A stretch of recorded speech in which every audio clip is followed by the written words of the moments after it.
Amen. Ngizwile isandla sakhe sithina ngizizwe lona ikhuluma ngiyakhona yebo futhi ngiyazi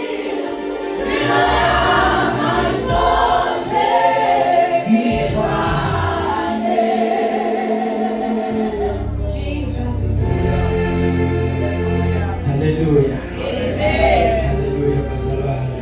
Yes.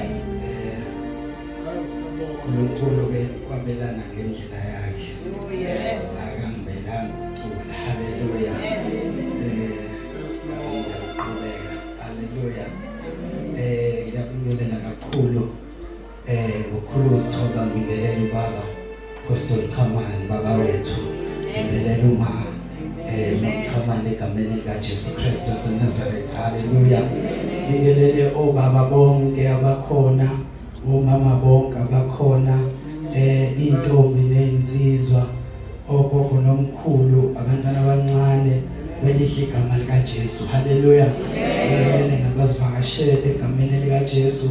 Sikhonza uJesu nje ongagcotshwe nalutho. Ukukhulu futhi ukuzithoba ngibingelele umfundisi uMahlase egameni likaJesu. Siyabonga kakhulu khona bakho nomndeni wakho.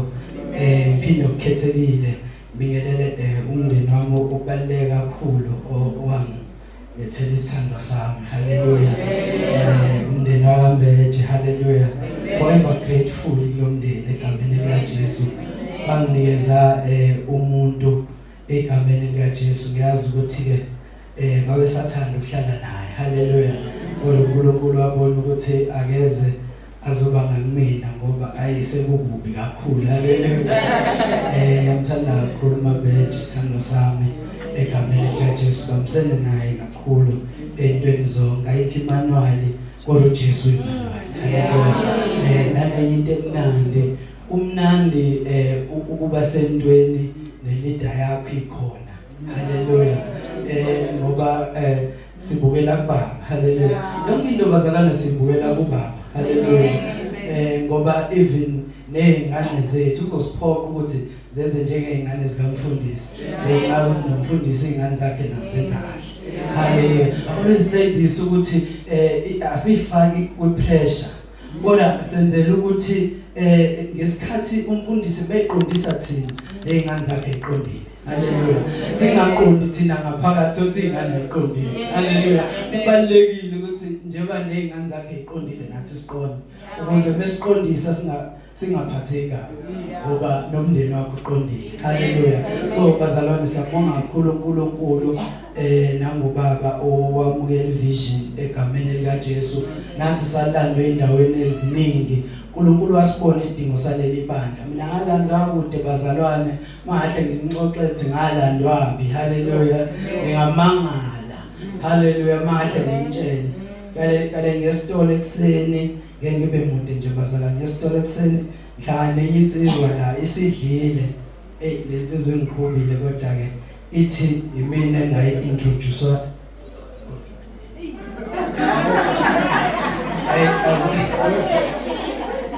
Isikhathi introduce lapha.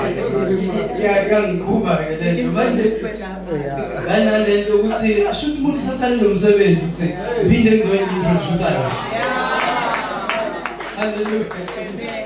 Wathi ngiyithathe ngabona ukuthi kodwa ayidle kakhulu namhlanje ngeke ikwazi ukuthi izoba usizo la. Izoba uhlupho kunokuthi usizo. Kodwa bazalwane sinomsebenzi omkhulu ukuthi sifanane laba esasinabo sifanane sobafaka ngaphakathi. Mhlawumbe ngesibafake nangokukhuluma kakhulu sobafaka ngokuhamba. Sobafaka ngezenzo meseduze kwabo. Sobafaka ngezenzo emphakathini. Babona ukuthi no, khona into le lo muntu ayimukela. Nami ngiyayifisa. Haleluya. Bese yasondela ezoza ukuthi uJesu umnene. Ngoba uJesu umnene. Mase usondelile umnene. Haleluya. So sithalela umsebenzi omkhulu bazalwane ukuthi singabashiyi ngaphandle. Ngibe naloko ukuthi kumele sibalane. kumele sibalande mhlawumbe nesisabalanda ngokushumayela kakhulu sobalanda ngenkambo yethu ngoba iyona eshumayela kakhulu haleluya ngiyakholwa njengoba eseshilo phathi ohlelo ngobaba uSibiya ngenzela umusa egameni lika Jesu khona incwadi lesikuyona Luka 23 verse 43 ngisho lokho kusenhlizweni yami bese ngihlala phansi haleluya ngicela mfethu uBruce ukufundela nazimo ephethe lezulu ngokusizonda akekho egameni lika Jesu 23 verse 43 Sizofunda incwadi ngokaLuka isahluko 23 sifunde iverse lika 43 lapho kufundeka khona kanje wathi kuso ngiqinisile ngithi kuwe namuhla uzakuba nami eparadise amen hallelujah lesifunda kweNew King James bazalwane and Jesus said to him I said to you today you will be with me in paradise khuluma ngalokho sisize ekuseni egameni lika Jesu khuluma inhliziyo yakho in Jesus mighty name amen lelizwi lesibili bazalwane lishiwo uJesu ulisho esesisiphambanweni haleluya kodwa enye into engiyithandayo lamavesi aphezulu bekunezelelesi esinye ngapha nesinye ngapha haleluya na uma ngabe zikhona lelelesi lesesinye siba nesambulo ngoJesu haleluya sithi ukuqala lesesinye sithi uma uyindodana kaNkuluNkulu zisindise bese uyasindisa nathi haleluya akukhumbula umazibazalana khona umuntu owasho lithi iBhayibheli ngesikhathi uJesu esefastile 40 days and 40 nights evakalokho walo umoya uJesu wamholela ehlane uthi esesehlane kwafika uSathane ezomlinga wathi uma uyindodana kaNkuluNkulu haleluya now lesi sangena umoya kaSathane sinethuba lokuphenduka sithi uma ngabe uyindodana kaNkuluNkulu zisindise bese uyasindisa haleluya now esethole iopportunity yokuthi uhleli nomuntu othethelelayo kodwa uzongena nomoya wesitha uzothi umoya wesitha kena uma uyindodana kaNkuluNkulu haleluya kasho ukuthi lesesinye sine revelation sinesambulo ngoJesu ngoba kudingakala abantu abazoba nesambulo ngoJesu sathulisa sathi hayibo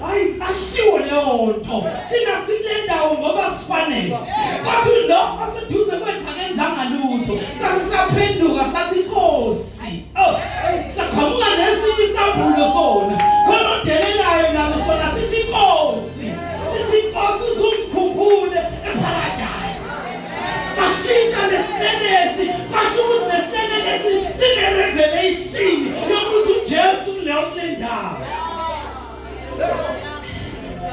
sathi Jesu Nkosi uma ngabe ulifunda kahle lithi sathi Jesu Nkosi ngoba lesenenesi sa understand bazalwane lesenenesi saba nenye revelation enkulunkulu intangitshela saba nenye revelation namhlanje ukuthi lesenenesi sadlula kuJesu indodana safinyelela kuChrist eyisana sadlula kuJesu eyindodana ngoba sizalelwe indodana kodwa siphiwe indodana lesenenesi sathi sisesiphambanweni sa-acknowledge ukuthi this is no longer a son, this is no longer a child, but this is the Son of God. Sathi Nkosi Jesu uzumkhumbule embusweni wami sakhuluma indaba bebethelwe kubuhlungu sadlula esiphambanweni safika kwiKingdom oh Jesus sadlula bazalwane manje sambona uJesu eyindodana kaNkulunkulu esendaweni yokubusa manje usesiphambanweni kodwa sadlula lapho sambona indodana kaNkulunkulu esembusweni eparadise oh Jesus hayibo wathi sesiphambanweni bazalwane wangabona indodana eshayiwe wangabona indodana ehluthiwe wangabona indodana ethwesa umqhele wameva kodwa sabona the Son of the living God sathi uzukhuphule umuseni wakho. uJesu ushaya into emangalisayo uthi namhlanje uzokuba nami. Hallelujah. kwiBhayibheli bazalwane lithi uthi namhlanje uzokuba nami. Ngamanye amazwi uJesu wahamba wayolungisa indawo. Uselele safika indawo isilungile. Bazalwane thina sikule ndawo ngenxa ukuthi uJesu walungisa indawo. There is a finished work eyenziwe uJesu esiphambanweni. Sikule ndawo njengoba sizohlala endaweni esilungise uJesu.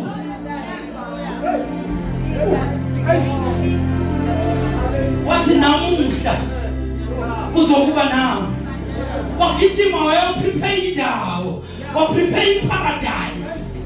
Hallelujah. Uma ngakufunda kahle ngeparadise, iparadise nayo ibizwa ngegarden.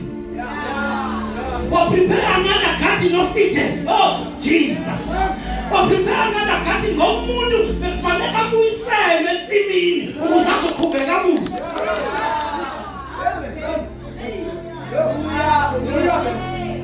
Kwathiwa kabuso umuntu wafanele ukuthi abuyiselwe ku-original position yakhe insimi yasegadini. Yes Lord. Uma ngabe uJesu eyolungisa iparadise, leselelesi saba ne-understanding ukuthi entsimini bekukwangena uSathane, kodwa iparadise uSathane bekangena. No, kunesinye iselelesi lesi singala asiyona sinoJesu.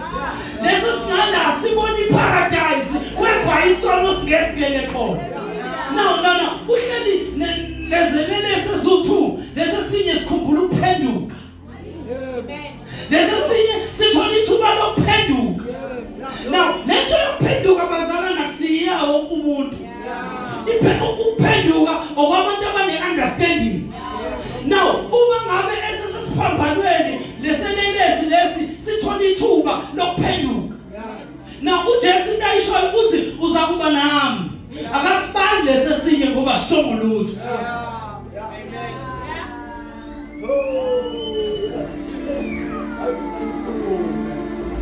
Sathola ithuba lokukhululwa lesinye selelesi.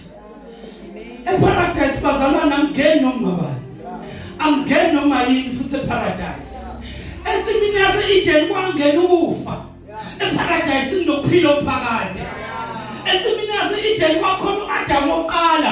Eparadise there is a last Adam. Adam oqala wabe inyama. Entsimini yase-Eden Adam ogcinwa ngomoya ophefumula ophilayo.